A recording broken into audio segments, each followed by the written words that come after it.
Salve os irmãos com a paz do Senhor, amém? Vamos ler em Atos 17.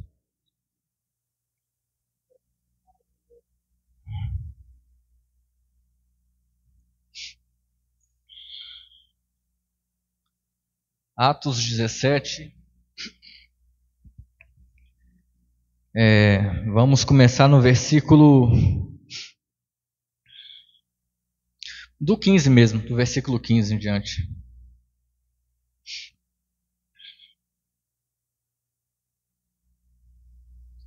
E diz assim: E os que o acompanhavam, Paulo, levaram-no até Atenas, e tendo recebido ordem para que Silas e Timóteo fossem ter com eles o mais depressa possível, partiram. Enquanto Paulo os esperava em Atenas, ficou indignado ao ver a cidade tão entregue à idolatria, de modo que discutia na sinagoga com os judeus e os gregos piedosos, e todos os dias na praça com os que ali chegavam. Alguns dos filósofos epicureus e estoicos discutiam com ele. Uns diziam: que quer dizer esse tagarela? E outros: parece que é pregador de deuses estranhos. Diziam isso porque Paulo lhes anunciava Jesus e a ressurreição. E tomando, o levaram ao Areópago, dizendo: daremos nós saber que novo ensino é esse que falas? Coisas estranhas nos trazes aos ouvidos e queremos saber o que vem a ser isso. Ora, todos os atenienses e estrangeiros que lá moravam, de nenhuma outra coisa se ocupavam, senão de dizer e ouvir a última novidade. Estando Paulo no meio do Areópago, disse: homens atenienses, em tudo vejo que sois muito religiosos, pois passando eu e vendo os vossos santuários, achei também um altar em que está escrito: ao Deus desconhecido. Ora, esse que vós adorais sem conhecer é o que eu vos anuncio. O Deus que fez o mundo e tudo o que nele há, sendo ele Senhor do céu e da terra, não habita em templos feitos por mãos de homens, tampouco é servido por mãos de homens, como que necessitando de alguma coisa, porque ele mesmo é quem dá a todos a vida, a respiração e todas as coisas. De um só fez as nações dos homens para habitarem sobre a terra, a face da terra, determinando-lhes os tempos já antes ordenados e os limites da sua habitação. Versículo 28, vamos pular só um, para ir para o versículo-chave. Pois nele vivemos, nos movemos e existimos, como também alguns de vossos poetas disseram, somos também sua geração. Amém? Todo mundo pode sentar? Na última oportunidade que eu havia pregado, eu dei mais ou menos uma falada sobre o discurso de Paulo em Atenas. Mas essa semana eu estava até falando com o pastor, acho que a gente até citou mais ou menos essa passagem, né? E essa passagem específica ela tem ficado no meu coração, essa semana inteira. É interessante como Paulo chega em Atenas, né? E ele vê aquela idolatria, porque Atenas era conhecido por ter vários deuses, né? Então, para Deus de tudo quanto você imaginar, vai ter um. Vai ter um relacionado à colheita, vai ter um relacionado ao amor, vai ter um relacionado aos mares. Ou seja, Atenas ali era o berço da idolatria. E Paulo chegando, vai vendo as estátuas, né? Que ficava na colina de Marte. É um lugar onde, como se fosse um santuário, onde existiam vários altares. E ele vê a estátua falando, a estátua escrita, ao Deus desconhecido. E ele aproveita o gancho para se apresentar aos atenienses, para apresentar o evangelho. E essa parte ficou muito na minha cabeça, ao Deus desconhecido. Porque por muito tempo na história, Deus era o Deus desconhecido mesmo, para todos nós e para o povo da antiguidade. Deus já existia. Deus existe desde antes mesmo do mundo ser criado. Deus não tem início. Porém, o povo não o conhecia. Quando ele chega, por exemplo, para Abraão, Abraão não conhece a Deus. Abraão vê uma voz e fala, rapaz, ele não conhecia quem que era esse Deus. Mas Deus se apresenta a Abraão. Sai da sua terra, vai para outro lugar que eu vou te mostrar. E aí esse Deus agora vai ser conhecido como o Deus de Abraão, Isaque e Jacó. Então, o povo começa a conhecer o Deus de Abraão, o Deus de Isaac, o Deus de Jacó. Quando o povo vai para o Egito e fica lá cativo 400 anos, e aí ele sai de lá, vai para o deserto, o povo já começa, aquele povo hebreu já começa a ficar conhecido. Porque o povo das outras terras começa a falar, olha, rapaz, aquele povo lá tem um Deus poderoso que tirou ele do Egito. Então aquele povo já começa a falar assim, olha, aquele povo tem um Deus, é o Deus dos hebreus. Mas esse Deus ainda não era conhecido. Não é interessante? Esse Deus, o povo já sabia que existia um Deus forte, porque ele era mais forte que os deuses do Egito. O povo já sabia que era mais forte que os deuses do povo cananeu, do povo amorreu. Por quê? Porque a nação de Israel estava vencendo sobre todos. Se a nação estava vencendo sobre todos, só pode ser porque tinha um Deus muito poderoso. Mas ninguém sabia que Deus era esse, era apenas o Deus dos hebreus. E a história vai acontecendo, aí Deus se torna conhecido ainda mais, a gente vai ver os profetas, vai ver todas a história acontecendo, vamos pôr assim. Mas esse Deus ainda não ele não se torna conhecido. E é interessante, porque o momento em que Deus se torna conhecido à humanidade, de fato, é quando Jesus nasce. E é interessante, porque o Cristo já existia antes da fundação do mundo, mas Jesus nasceu. E quando Jesus nasce, aí Deus se faz conhecido à humanidade. Porque o que a Bíblia vai dizer? O que está escrito em Hebreus? Que ele é a expressa imagem, né, de Deus. Em Colossenses 1, vai dizer que Jesus é a imagem do Deus invisível. Não é interessante? Porque esse Deus antes, o povo não conseguia conhecer a Deus. O povo tinha vislumbres. Eu sei que existe um Deus e que esse Deus é santo. Por quê? Porque Uzias tocou na arca e morreu. Eu sei que esse Deus é poderoso. Por quê? Porque o povo que era cativo no deserto ficou liberto por causa dos deuses dos hebreus. Eu sei que esse Deus é verdade. Por quê? Porque ele odeia a mentira. Então o povo vai vendo vários vislumbres do que é Deus. A gente tem os mandamentos para falar que nele não tem mentira, nele não tem roubo, nele não tem traição.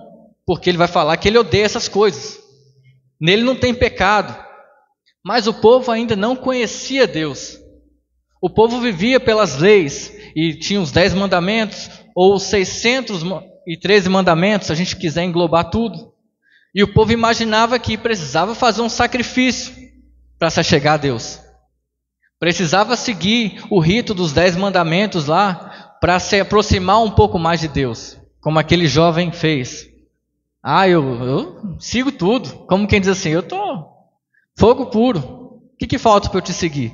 Porque ele não conhecia de fato a Deus. Aquele Deus para ele ainda era desconhecido. Ele pensava assim, não, eu faço tudo, eu observo desde a minha mocidade. Mas ele ainda não conhecia o Deus desconhecido. É sobre isso. Jesus veio para a humanidade, ele é apresentado a nós para mostrar de fato. Agora nós podemos conhecer esse Deus que era desconhecido. Agora nós podemos ver a imagem expressa de Deus em Jesus Cristo. Agora nós podemos ver a plenitude de Deus. E é muito interessante, porque como é que pode o Deus Todo-Poderoso pisar na terra e não destruir a terra?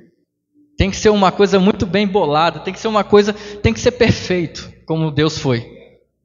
Para que o seu poder não destruísse a terra na hora que ele pisasse. Tinha que ser um cordeiro imolado antes da fundação do mundo. Jesus Cristo. Ele é a imagem e semelhança de Deus. Então, essa como é que eu posso dizer? É quando Deus de fato fala, agora eu vou me apresentar para a humanidade de fato. E é interessante essa história do Deus desconhecido. Existe uma tradição grega que se passa mais ou menos 600 antes de Paulo chegar aqui. Antes de Paulo ir para Atenas, 600 anos antes. A tradição grega diz que existia uma praga em Atenas. E eles estavam fazendo sacrifício para vários deuses. Não sei se alguém aqui conhece a história, mas ele estava fazendo sacrifício a vários deuses. E a praga não cessava. A praga continuava. e faz sacrifício para Deus tal e continua do mesmo jeito. Faz sacrifício para outro Deus e continua do mesmo jeito. Aí eles falam, cara, a gente não sabe que Deus é esse, porque nenhum Deus quer ajudar a gente.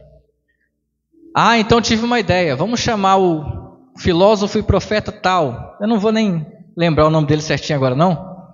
Mas aí chamaram ele que morava em Creta. Acho que é Epimenides, alguma coisa assim. E esse cara foi lá para Atenas e o povo começou a falar para ele, tá bom, mas o que será que a gente faz para livrar dessa praga? E ele começou a pensar. Vocês já oraram para vários deuses? Já. Nada resolveu? Não. Aí ele pensou e falou, rapaz, deve ter um Deus mais poderoso que a gente não conhece, né? E que se a gente conseguisse chegar a ele, talvez ele faça alguma coisa. E aí ele teve, a tradição grega diz, né? Que ele teve uma ideia, falou assim, ó, vamos colocar ovelhas sem comer, vamos passar o dia com fome. E aí na manhã seguinte, a gente vai soltar elas no pasto. E se elas não comerem e ficarem deitadas em alguns lugares sem comer, é porque a gente achou esse Deus desconhecido. E aonde elas ficarem, nós vamos levantar altares. Fizeram isso aí, o povo nem acreditou que ia dar em nada. E aí no dia seguinte, com as ovelhas com fome, o que é o ideal, né? As ovelhas ir lá e comer, né? Quando elas foram soltas, aí a tradição grega diz que elas ficaram assim e deitaram num canto. Aí eles falaram, realmente, não é normal isso acontecer, né? Então, aonde eles ficaram, as ovelhas ficaram, eles decidiram levantar altares para Deus. E quando levantaram os altares, a praga cessou. E aí, a história do Deus desconhecido, da estátua do Deus desconhecido. E aí o povo ainda falou assim, tá, mas qual nome nós vamos colocar nessa estátua? Como é que nós vamos chamar esse Deus? Aí o profeta falou, rapaz, se ele é poderoso e mais poderoso que os outros deuses, se só ele que fez alguma coisa, a gente não vai nem conseguir colocar o nome nele. Seria ignorância da nossa parte. É melhor ser honesto e colocar o Deus desconhecido. E aí eles colocaram, e a gente chega em Paulo agora, depois de 600 anos atrás. A verdade é que Deus, ele sempre vai se manifestar de algum jeito. Ele sempre vai se manifestar e se tornar conhecido de algum jeito.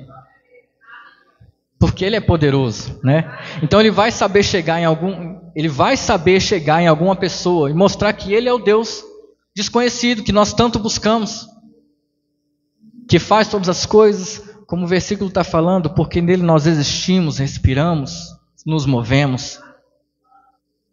E por que a gente está sempre buscando Deus? Por que a gente está sempre buscando alguma coisa para honrar? Porque Deus colocou em nós a ideia da eternidade. Então o ser humano vai batendo cabeça até achar alguma coisa. E enquanto ele não acha, ele vai procurando outros deuses.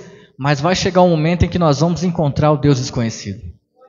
Esse momento vai chegar na nossa vida porque Deus se faz, ele se apresenta ao ser humano. Assim como ele se apresentou ao povo, a Abraão. Sai da sua terra, sai da sua parentela e vai. Assim como ele se apresentou a Isaac, a Jacó, ou a Gideão, ou a nós mesmos, porque tem um momento na nossa vida que a gente se apresenta, que ele se apresenta a nós, e a nossa defesa vai embora. Ele olha no fundo da nossa alma e nós não temos outra coisa a não ser falar, Senhor, eu sou pecador mesmo, eu preciso do Senhor. Porque Deus colocou em nós a ideia da eternidade. Então aqui, a gente está vendo Paulo falando agora, olha, eu vejo que vocês conhecem, vocês têm uma estátua aqui, vocês já honram ele, vocês só não sabem o nome. E é interessante porque eu estava analisando e pensando essa semana, que hoje é o contrário. Hoje nós sabemos, se alguém falar assim, qual que é o nome de Deus? Nós vamos falar Jesus Cristo, vamos falar Adonai, o Deus Todo-Poderoso. Tem um monte de nome que a gente conhece. A gente conhece o nome, mas às vezes a gente não conhece o Deus desconhecido ainda. A gente sabe o nome, mas não o conhece de fato. A gente sabe o nome de Deus, a gente sabe que Ele existe, que Ele tem um nome. A gente o chama pelo nome, mas nós não o honramos como deveríamos honrar. Então agora é o contrário. Antes o povo via um povo que estava honrando uma estátua que eles não sabiam o nome. Hoje nós sabemos o nome e não honramos. Muitas vezes, não vou falar sempre, mas muitas vezes na nossa vida é assim. A gente sabe que é Jesus Cristo, que Ele se tornou conhecido. Nós sabemos que Jesus é a imagem e semelhança de Deus. Nós sabemos que quem Deus é, mas muitas vezes não honramos a Ele. Porque muitas vezes a gente tem a noção de olhar, por exemplo, João 3,16, que é uma passagem muito bonita, né? É muito linda essa passagem, eu gosto muito. Mas às vezes tem um perigo da gente olhar ali e falar assim, olha, tá vendo como é que eu sou importante? Ah, porque Deus morreu por mim. Eu sou importante demais. Ah, eu sou filho de Deus, né? Alguns vão falar assim, não, irmão, você tem que vencer nessa terra. Por quê? Porque você é o filho de Deus. E aí isso corre o risco de no nosso coração a gente se achar coisa demais. A gente pensar, ixi, eu sou o embaixador de Cristo, né? Aí a gente se coloca lá em cima, como que se fosse alguma coisa. Mas se a gente conhecesse o Deus desconhecido de fato, que já se tornou conhecido, a gente teria muito temor ao falar sobre isso, porque o Deus Todo-Poderoso é antes do tempo. Ele é antes de mim. Antes que eu pensasse em ser alguma coisa, Ele é. Então, antes que eu pensasse e falasse assim, olha, como eu sou crente, muito bom, ou antes disso, Ele já havia me conhecido. Ele já havia feito o mar se abrir, Ele já havia feito todas as coisas. De modo que, claro que Deus nos ama, claro que o amor dele pela sua criatura é imenso, mas a verdade é que se hoje eu parasse de buscar a Deus, Deus não ia ficar assim, meu Deus, como Deus nem ia ficar triste. Ele é poderoso, Ele me quer ao lado dele, sim, mas a verdade é que eu preciso buscar a Deus, porque a minha alma tem a ideia da eternidade, eu tenho que buscar esse Deus, é para mim. Deus, se eu não buscar Ele, Deus vai continuar sendo o Deus Todo-Poderoso, que criou o céu e a terra. Se eu não orar, e se eu não clamar a presença dEle, se eu não pedir perdão, Ele continua sendo o Deus Todo-Poderoso, que é maior do que todos os outros. Ele continua sendo Deus, Criador de tudo. Agora, se eu não orar, se eu não buscar a Ele, se eu não sentir temor na minha alma, quando eu falo o nome dEle, aí sou eu que posso ir para um lugar diferente. Se eu não orar, se eu não buscar de Deus com toda a minha alma, com todo o meu entendimento, é eu que vou ficar na pior. Então, conhecer a Deus é isso, irmão. Deus, quando se torna conhecido na gente, não é só para a gente saber o nome dEle, mas é porque se eu conheço a Ele, eu não posso viver a vida do mesmo jeito. Eu não posso ficar igual os atenienses, que queriam honrar todos os deuses. Eu não posso me achar melhor do que os outros porque eu sou cristão. Na verdade é o contrário. Porque se Jesus Cristo é a expressa imagem do Deus Criador, eu como cristão tenho que ser a imagem e semelhança de Jesus. O povo tem que olhar para mim e tem que falar, rapaz, eu vejo Jesus nele. O povo tem que olhar para mim e tem que ver Deus sendo conhecido. Porque quando Deus se torna conhecido? Quando a gente apresenta Cristo. E através de Cristo o povo vai conhecendo a Deus, porque Cristo é a identidade de Deus. Quando, por exemplo, Pedro ia pregar, aí o povo esperava uma coisa, né, eloquente, e ele começou a falar, a gente está falando de Cristo, aqueles que vocês crucificaram. Quando Paulo vai pregar, ele prega sobre Cristo. Ou seja, quando a pregação do Evangelho é de fato efetiva, é porque eu estou falando de Cristo, não é porque eu estou falando de mim. Não é porque eu estou falando que eu vou ganhar um carro, ou que eu ganhei um carro, ou que, como Deus me abençoou. Quando eu falo de Cristo, eu estou apresentando a Deus. E aí é quando eu digo que a minha vida não vale nada, mas é Cristo em mim. E muitas vezes a gente está pensando assim, nossa, mas fulano de tal não encontra Cristo. Mas será que eu estou sendo a imagem e semelhança de Deus? Será que eu estou sendo a imagem e semelhança de Deus para que o meu próximo possa falar assim, rapaz, aquele cara fala como quem tem autoridade. Porque era assim que o povo falava de Jesus. Aquele cara é diferente. É engraçado que teve vezes até os guardas irem lá para prender Jesus e voltar a falar assim, não posso prender esse cara, porque esse cara fala de um jeito como... Quem é que pode falar igual ele? Isso é Deus, irmão. A gente tem que buscar falar de um jeito. A pessoa não vai olhar a qualidade do Carlos, ela vai olhar Jesus. Quando o pastor falar, não é para olhar a qualidade do pastor, é Jesus que tem que aparecer. E é assim que o povo fazia. Paulo não estava preocupado se ele ia tomar chibatada, se ele ia apanhar. Pelo contrário, ele falava que eu prefiro apanhar, né? Eu prefiro fazer isso, mas para mostrar que eu estou pagando o preço de levar o evangelho. É Cristo que tem que ser conhecido por nós. Eu já vi gente falando assim, mas às vezes você tem que pôr Deus na parede, irmão. Só se for uma aranha para você pôr na parede. Porque o Deus Todo-Poderoso, ele não fica em lugar nenhum. Ele está em tudo, ele está em todos. Então quando a gente começa a entender o nosso lugar, aonde nós estamos e aonde Deus está, aí a coisa melhora. Ou às vezes até piora. No sentido de, às vezes, a nossa vida não vai tão bem materialmente. Mas é porque nós temos que ganhar uma coisa que não se ganha com a minha vontade. O céu, a salvação, ela não se ganha comigo mesmo fazendo alguma coisa. Mas é quando Deus está em mim, é quando Cristo está em mim. Ou quando eu estou em Cristo. Não sou eu que tenho que aparecer. O evangelho não se trata de o Carlos aparecer. Como é que ele é bom quando toca um instrumento ou quando canta. Não. Se eu estiver vindo com esse intuito na igreja, é porque eu não estou sendo imagem e semelhança de Cristo. Então que a gente pense nisso. Amém, irmãos? A palavra é curta. Agradeço a oportunidade em nome de Jesus. Amém.